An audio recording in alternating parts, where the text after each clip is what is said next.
So this is the ornament of the state of Samantabhadra, Jim Valby's translation of the Kunjed Gyalpo, the all-creating monarch. Sarva Dharma Mahasandhi Bodhicitta Kolya Rajatatra. It's a nice name. It has bodhicitta in there. We were talking about that before. There was a question not too long ago about what is bodhicitta. Well, this whole book is about bodhicitta.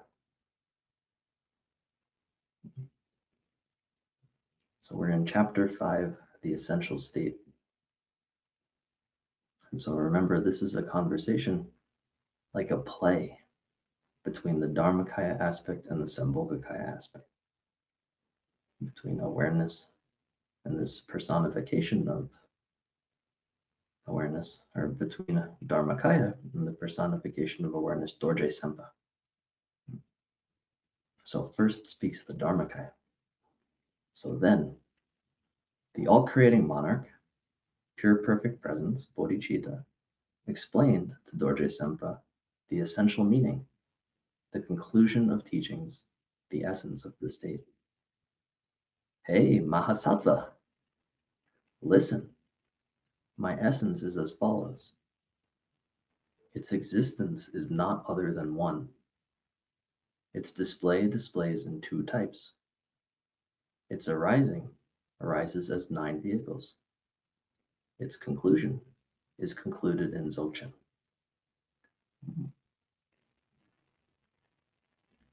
So let's go through that. So the essence has existence not other than one. So this would refer, I believe, to oneness of Dharmakaya. So at the same time that there is a multiplicity, whatever appears in this multiplicity is pervaded by the same nature. And so you can say that it's one in that nature. In the same way that whatever appears in a dream is pervaded by the cognizance of the dreamer, appears in the space of the dreamer's mind. So too, any phenomena appear through lucidity and in the space of the Dharmakaya. And so when there's one mentioned here, it would be an error to hold that as a view. You don't want to latch onto one. So not just noticing the singularity of the multiplicity, but also letting that go too. Not holding a view of oneness. You see, it's already one. So it doesn't require you to conceptually construct that. It requires you only to abide in the nature. And that nature has no alternative. So you could say one, but there's no alternative to one. There's no two. So why establish one? Let it go. So its display displays in two types, as samsara and nirvana, which of course in the Dzogchen teachings do not differ. It's only with recognition or non-recognition. Thus, no need to extinguish samsara to get to nirvana. In the Sutrayana teachings, these are set up as like cause and effect. The dispellation of samsara results in the effect of nirvana. No, it's not like that here. Awareness does not have cause and effect. So nothing needs to have its stains cleaned. So although there are appearances of samsara and appearances of nirvana, both of these are pervaded by the same nature, the phenomena of samsara and the phenomena of nirvana. Its arising arises as 9 vehicles. And the Nyingma curriculum, right? The 9 yanas. And its conclusion is concluded in Dzogchen. So the text continues. Its being is pure perfect presence. The union of the 3 kayas, right? Its place abides in the dimension of the real condition. Its clarity shines in the space of Rigpa. Its pervadingness pervades all dimensions and beings. Its arising arises in all beings and their experiences. It has no explainable concrete characteristics. It is not some perceived object. It is not some perception communicated in words. The source does not arise from a cause, and it transcends all verbal labels.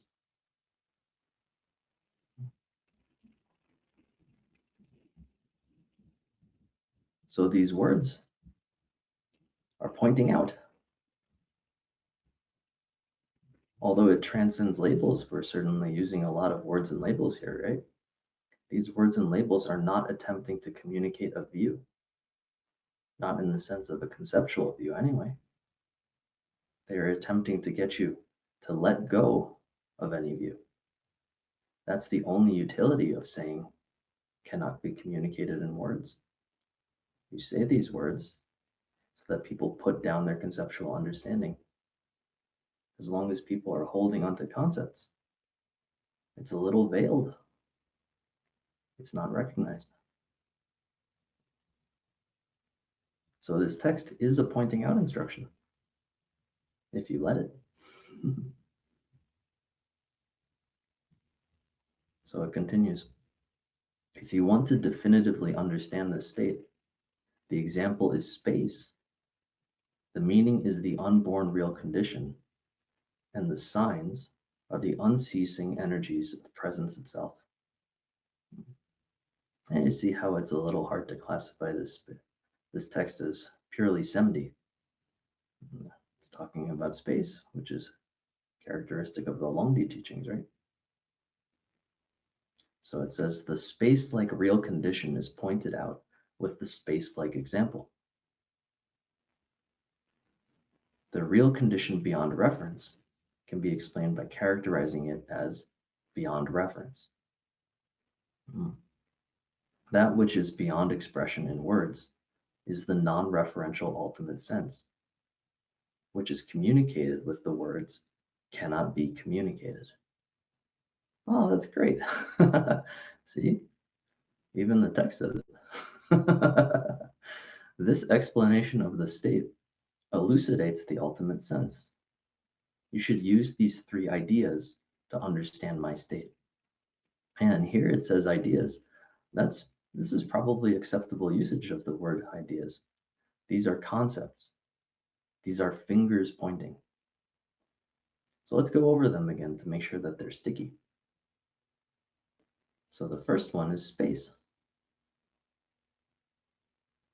So just like there is a three-dimensional objective space around you, within you, pervading everything, most people already have an idea of this space. So it's useful as a finger pointing. Notice that space. It's an analogy. Just like every object is permeated by that space, so too, every object is permeated by this clear knowingness, this wakeful aliveness, pure presence. Space cannot be grasped as an object. You know this already. You cannot grab space. You cannot make more of space. There are no pockets of lesser space. It's just space. It's not objective, but you clearly know it. In the same way, that entire space is permeated by awareness, by this clear light. And so you can just let that be. Without looking for it, it's already there. Just like you're not creating space. Space does not come and tell you, I am space.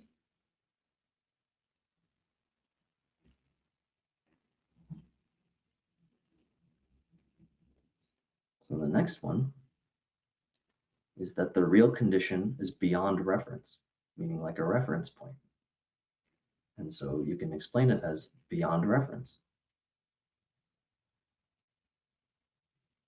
So this means that if there's a feeling, most people have a feeling of a reference point. You feel like I. Maybe you're in the head. Maybe you're in the chest. If you play a video game or something like that, maybe you absorb into it and you're more in the ideas. You forget the body. It's malleable. The reference point changes. When you sleep, it changes again. And so, because it's not stable, because it moves and people have an experience of it moving, you can look for that which is beyond reference point. When it's over here, what's the same? When it's over there, what's the same? Awareness doesn't change. What's holding the reference point? What's looking at it? What knows it?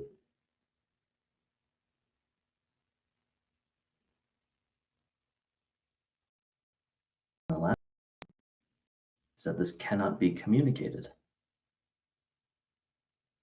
Why can't it be communicated?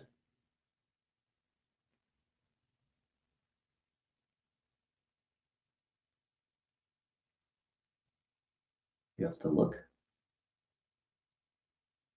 What is the only thing that cannot be communicated satisfactorily?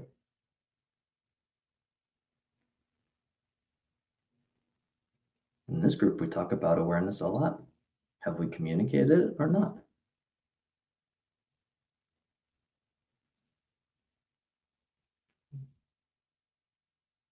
But you have to be interested. So if any of these three methods speak to you, you feel some affinity, look into it.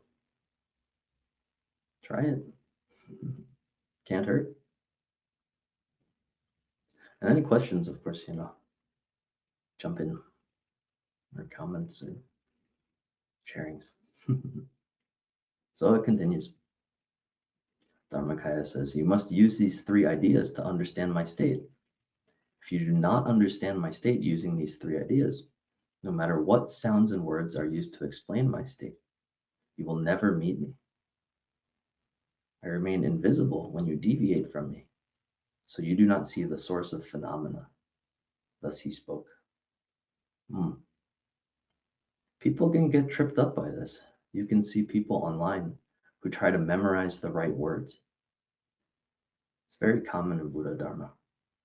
They hear someone say something in a particular way and kind of latch onto it, believing that that is the expression itself. The Buddha said something in a certain way, so if I just repeat the words of the Buddha blindly, then I'm accomplishing something. Well, parrots can do that. Anybody can do that. Recognition or non-recognition. So how do you express it then? You just be yourself. You speak.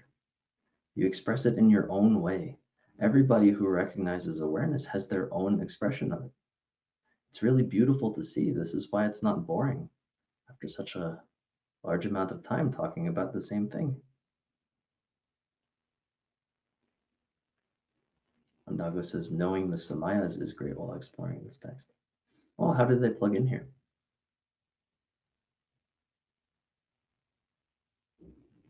Well, ineffability was pretty big there, right? Beyond explanation. Oh yeah, and oneness too. Pure presence. Openness could be space-like.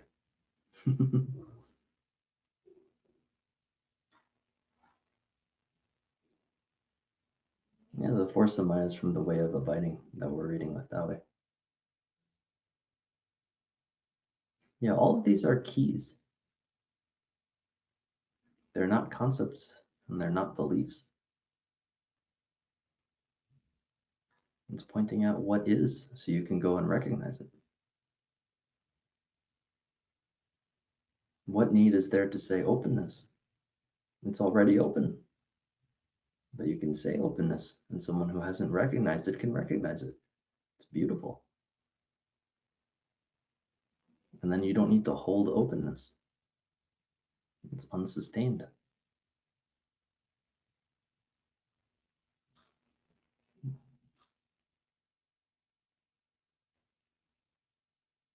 No, very nice. So, from the all-creating monarch, pure perfect presence, this concludes chapter 5 about the explanation of the essential state. And you see, the explanation was basically just a bunch of pointing out instructions.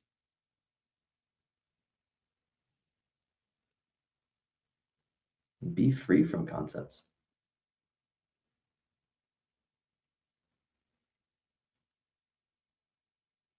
The only way to hold the Dzogchen view is to express it yourself in you. And this isn't even special to awareness, you know? If someone is looking at a tree, maybe there's a person next to you, and you point at the tree and you say, "That's a tree," and they say yes. How much work has the word tree done here? Has it captured the essence of that tree? Do they understand all the leaves, all the colors, the season, the placement just from the word tree? No, of course not. It's because they're looking at the tree. And you know that they're looking at the tree, and you're looking at the tree too. And in that way, the word tree isn't wrong. It's fine because you're looking at the tree. So when you're abiding in awareness and you're describing awareness to someone, if you're describing it, you're describing what you're looking at. If they are turned away, like if they were not looking at the tree and you said tree, they would have a conceptual idea of a tree. They would make their own tree. It would be a different tree. It would be an idea until they turned and looked at it. And so you see, it's not even special to awareness. All phenomena work this way. All concepts work this way. So if you're both looking at the same awareness, so to speak, well, then you can describe it. You can use your own words. And ideally, it'll be in keeping with what everybody else has said. You won't be contradicting the Buddhas. And if you do, Dawai will let you know.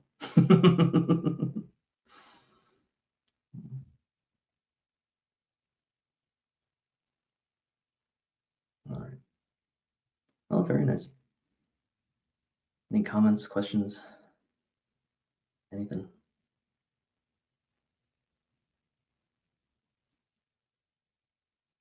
All right, well, I sincerely hope you're all well.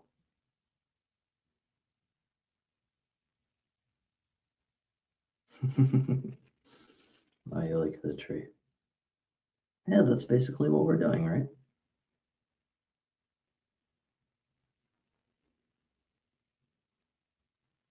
That's why all these sharings are so beautiful.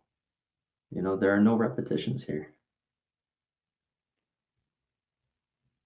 No one starts a sharing and then says, awareness is pure presence, and then ends their sharing. And then the next person says, awareness is pure presence. You know, these are, unless it means something to you, unless you're looking at it, whatever words we have, they should be related to. They're pointers. If they're good words.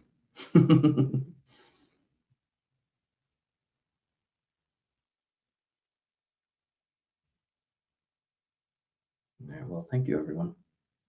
So let's end here. So, in this presence, there are sentient beings who are suffering. Any merit, any goodness we might have generated here today, it's dedicated all to them in a moment of silence.